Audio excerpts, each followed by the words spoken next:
Good morning all of you. Welcome to Anjan TV one news.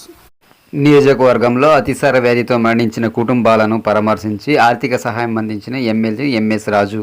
Andhra Pradesh Sri Sathya Sai జిల్లా మడకశిర నియోజకవర్గం గుడిబండ మండలం కొంకల్లు మరియు రొల్ల మండలం ఎమ్రాయపురం గ్రామాల్లో ఎమ్మెల్యే ఎంఎస్ రాజు అతిసార వ్యాధితో మరణించిన కుటుంబాలను పరామర్శించి ఆర్థిక సహాయం అందించారు. ఈ సందర్భంగా కొంకల్ ఎస్రాయపురం గ్రామాలకు 9 కుటుంబాలకు 20,000 చొప్పున దాదాపు 1,80,000 నగదును ఆర్థిక సహాయంగా అందజేసి ప్రభుత్వం నుంచి సహాయ సహకారాలు కల్పిస్తామని తెలియజేశారు.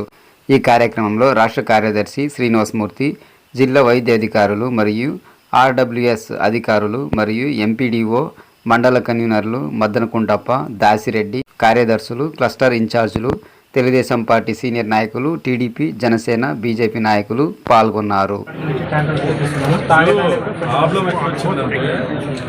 5 సంవత్సరాల నుంచి పారిశుద్ధ్య కార్మికులకు జీతాలు, పంచాయతీ ఆఫీసుల్లో డబ్బులు లేవు. నీటి కోసం, తాగునీటి కోసం కేంద్ర ప్రభుత్వం డబ్బులు ఇచ్చినా రాష్ట్ర ప్రభుత్వం షేర్ ఇవ్వకుండా జల్ జీవన్ మిషన్ ఇన్కంప్లీట్. శ్రీరామ్ రెడ్డి తాగునీటి ప్రాజెక్టు వాటరు 200 మంది ఎంప్లాయీస్ పేరు చెప్పి 20 మందిని పెట్టి మాజీ ఎమ్మెల్యే, గతం కాంట్రాక్టర్లు అట్లా అన్యాయం చేశారు. మంచినీరు ఇకపోతుంది, పారిశుద్ధ్యం లేదు, పంచాయతీ ఆఫీసులో డబ్బులు లేవు, వాటర్ కలుషితం. ఇవన్నీ కారణాలు పెట్టుకొని ఈరోజు వాడు సాక్షిలో ఎట్లంటే అట్లా రాస్తే మీరు కనీసం వివరణ కూడా ఇవ్వరు ఎందుకు? అధికారులు ఇవ్వాలి కదా. గత 5 సంవత్సరాల్లో పంచాయతీ ఆఫీసులో డబ్బులు ఎంత ఉంది? పారిశుద్ధ్య కార్మికులు ఏ పని చేశారు? తాగునీటి కోసం ఎన్ని నిధులు కేటాయించినారు? ఏ రకమైనటువంటి చర్యలు తీసుకున్నారు? మీరెందుకు మౌనంగా ఉంటారు? సాక్షిలో ఇష్టానుసారం రాస్తా ఉంటే మనం ఇంత రిస్క్ తీసుకొని ఇంత పని చేస్తాను, డే అండ్ నైట్ మీరు ఇక్కడ ఉంటానరా? మేము మీతో మాట్లాడుతున్నా, పని చేస్తామా చేస్తా ఉన్నా కూడా వాడు ఇష్టానుసారం రాసినప్పుడు వివరణ ఇవ్వాలి కదా. గత 5 సంవత్సరాల్లో జల్ జీవన్ మిషన్ డబ్బులు ఎంత శాంక్షన్ అయింది? ఎన్ని వర్కులు జరిగినాయి? ఎందుకు తాగునీరు ఇవ్వలేకపోయినాం గత ప్రభుత్వంలో? వాళ్ళ చేతకాంతనాన్ని మనలందరినీ మాట్లాడుతా అంటే మనం ఎందుకు మౌనంగా ఉండాలా? ఇప్పుడు ప్రజలకు మనం అండగా ఉండాలి, ఇంకో నష్టం జరగకుండా చూసుకోవాలి. అది మన బాధ్యత, మనం చూసుకుందాం. కానీ గతంలో వాళ్ళు చేసిన పాపాలకి మనం ఎందుకు మాటలు పడాలన్నా? అందుకే సార్ ఇప్పుడు టోటల్గా ఫిల్టర్ వాటర్ ఇస్తున్నాం సార్. విలేజ్ ఎక్కడ ఈ పంచాయతీ వాటర్ లేకుండా మీరు ఇస్తామన్నారు. అయినా నేనేం చెప్పినానో చెప్పండి. మీరు ఇవ్వకపోయినా నేను ఇస్తాను, మీకు ఇబ్బంది అయితేనే చెప్పినాను కదా. చెప్పినాను కదా సార్. గత మన్నపల్లి దగ్గర పంచాయతీలో సుజల స్రవంతి ఫిల్టర్ వాటర్ ఉంది, అక్కడ తెచ్చుకునే వాళ్ళు అక్కడ ఏం చేస్తారో మా ప్రభుత్వం వస్తేనే వాళ్ళు ఆఫ్ చేస్తారు. సర్పంచ్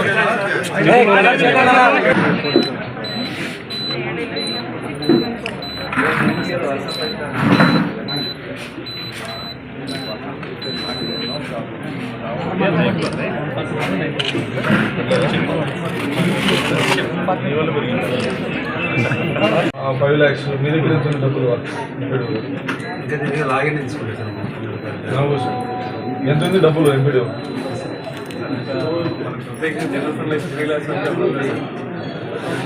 3 lakhs ఉంది కదా మీ దగ్గర. 5 lakhs ఉంది.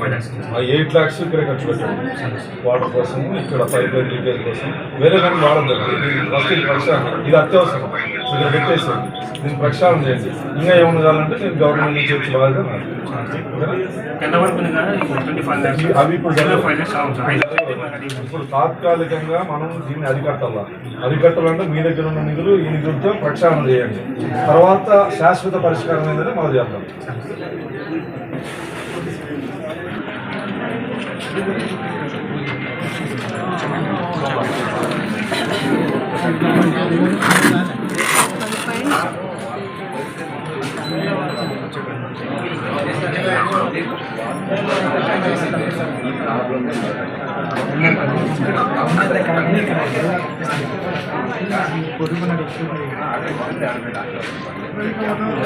వాటర్ మాత్రమే వాడండి అని చెప్పండి. ఇంటిని ఎంతమంది ఉన్నారు మా సార్? ఇప్పుడు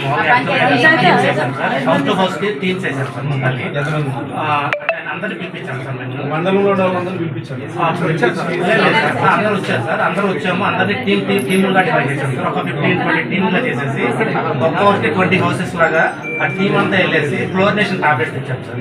అది ప్రతి ఒక్క వాటిలో కూడా ఈ క్లోరిన్ టాబ్లెట్స్ డ్రింక్ వాటర్లో వేస్తున్నాం సార్.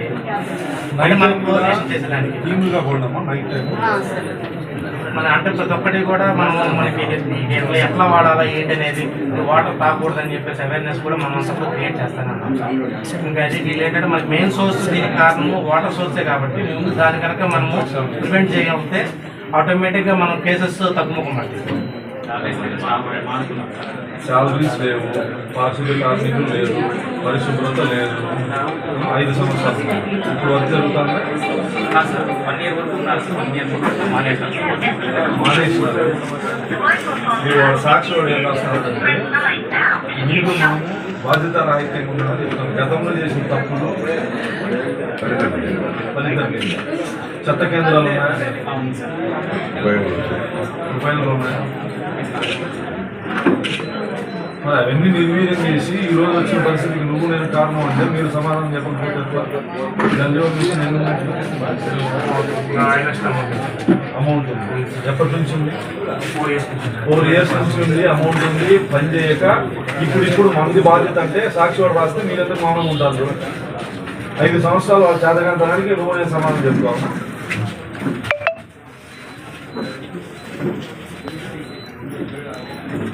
దాన్ని ఇమీడియట్ ఖర్చు పెట్టండి. ఓకే, ఇప్పుడు ఈ 3 వాళ్ళంతా ఇంట్లో కూర్చొని వాళ్ళు షేర్ ఇస్తారు. మీరా వాళ్ళ అనేది కాదు, మీకు కూడా బాధ్యత ఉంది కదా. 200 మంది ఎంప్లాయ్మెంట్ కూడా 200 మంది ఎంప్లాయీస్ ప్రతి నెల శాలరీ తీసుకుంటారు. ఏం పని చేస్తున్నారు? కంప్లైంట్ కూడా రాసి శాలరీ ఆధార్ కార్డులు వాళ్ళ ఉన్నాయి. శాలరీస్ తీసుకునేది మాజీ ఎమ్మెల్యే కాంట్రాక్టర్. ఎస్ఆర్ డబ్బు పెట్టినా ఈ దౌర్భాగ్యం ఉండదు కదా. వాడు సాక్షి వాడు మళ్ళీ మన మీద రాస్తాడు, మీ మీద రాస్తాడు, నా మీద రాస్తాడు, అధికారుల మీద రాస్తాడు. మీరు చెప్పాలి కదా. అదంతా మాట్లాడదు కదా. ప్రెస్ మీట్ పెట్టి చెప్పండి. వాడు రాస్తాడు, వేరే వాళ్ళు రాస్తారు. ఏమి వాళ్ళు చేసిన పాపానికి మనం ఎందుకు మాటలు పడాలా? ఈ నియోజకవర్గానికి మొత్తం జల్ జీవన్ మిషన్ ఎన్ని కోట్లు డబ్బులు శాంక్షన్ అయింది? మొత్తం 36 కోట్లు సార్. 36 కోట్లు. 5 లక్షలు ఎన్ని వర్కులు ఉన్నాయి? 39 కోట్లు సార్. 218. ఎన్ని పంచాయతీలు ఉన్నాయి మొత్తం? ఇక్కడైతే మొత్తం నియోజకవర్గం మొత్తం అయితే 76 సార్. 5 లక్షలు ఎన్ని వర్కులు? 218. 30-40 లక్షలు అవి మొత్తం 47 ఉన్నాయి సార్. అవన్నీ చేస్తే ఈ దౌర్భాగ్యమే లేదు కదమ్మా. 5 సంవత్సరాల్లో చేసినంటే ప్రజలు ఈరోజు ఈ పరిస్థితి ఉండేది కాదు కదా. అది లాస్ట్ నుంచి ట్యాంకర్ ప్రాబ్లం ఎక్కడ వచ్చిందంటే 5 సంవత్సరాల నుంచి పారిశుద్ధ్య కార్మికులు జీతాలు, పంచాయతీ ఆఫీసుల్లో డబ్బులు లేవు. నీటి కోసం, తాగునీటి కోసం కేంద్ర ప్రభుత్వం డబ్బులు ఇచ్చినా రాష్ట్ర ప్రభుత్వం షేర్ ఇవ్వకుండా జల్ జీవన్ మిషన్ ఇన్కంప్లీట్. శ్రీరామరెడ్డి తాగునీటి ప్రాజెక్టు వాటరు 200 మంది ఎంప్లాయీస్ పేరు చెప్పి 20 మందిని పెట్టి మాజీ ఎమ్మెల్యే, గతం కాంట్రాక్టర్లు అట్లా అన్యాయం చేశారు.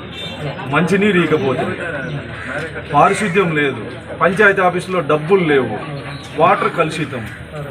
ఇవన్నీ కారణాలు పెట్టుకొని ఈరోజు వాడు సాక్షిలో ఎట్లంటే అట్లా రాస్తే మీరు కనీసం వివరణ కూడా ఇవ్వరు ఎందుకు? అధికారులు ఇవ్వాలి కదా. గత 5 సంవత్సరాల్లో పంచాయతీ ఆఫీసులో డబ్బులు ఎంత ఉంది? పారిశుద్ధ్య కార్మికులు ఏ పని చేశారు? తాగునీటి కోసం ఎన్ని నిధులు కేటాయించినారు? ఏ రకమైనటువంటి చర్యలు తీసుకున్నారు? మీరెందుకు మౌనంగా ఉంటారు? సాక్షిలో ఇస్తాను సార్ అని రాస్తా ఉంటే మనం ఇంత రిస్క్ తీసుకొని ఇంత పని చేస్తాను. డే అండ్ నైట్ మీరు ఇక్కడ ఉంటానరా? మేము మీతో మాట్లాడుతున్నా, పని చేస్తానమ్మా, చేస్తా ఉన్నా కూడా వాడు ఇష్టానుసారం రాసినప్పుడు వివరణ ఇవ్వాలి కదా. గత 5 సంవత్సరాల్లో జల్ జీవన్ మిషన్ డబ్బులు ఎంత శాంక్షన్ అయింది? ఎన్ని వర్కులు జరిగినాయి? ఎందుకు తాగునీరు ఇవ్వలేకపోయినాం గత ప్రభుత్వంలో? వాళ్ళ చేతకాంతనాన్ని మనలందరినీ మాట్లాడుతా అంటే మనం ఎందుకు మౌనంగా ఉండాలా? ఇప్పుడు ప్రజలకు మనం అండగా ఉండాలి.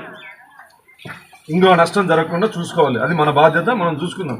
కానీ గతంలో వాళ్ళు చేసిన పాపాలకి మనం ఎందుకు మాటలు పడాలన్నా? అందుకే సార్ ఇప్పుడు టోటల్గా ఫిల్టర్ వాటర్ ఇస్తాం సార్. విలేజ్ ఎక్కడ ఈ పంచాయతీ వాటర్ లేకుండా మీరు ఇస్తామన్నారు. అయినా నేనేం చెప్పినా చెప్పండి. మీరు ఇవ్వకపోయినా నేను ఇస్తాను, మీకు ఇబ్బంది అయితేనే చెప్పినాను కదా. చెప్పినాను కదా. సార్ గత మన్నపల్లి దగ్గర పంచాయతీలో సుజల స్రవంతి ఫిల్టర్ వాటర్ ఉంది, అక్కడ తెచ్చుకునే వాళ్ళు అక్కడ ఏం చేస్తున్నారు, మా ప్రభుత్వం వస్తేనే వాళ్ళు ఆఫ్ చేస్తున్నారు సర్పంచ్.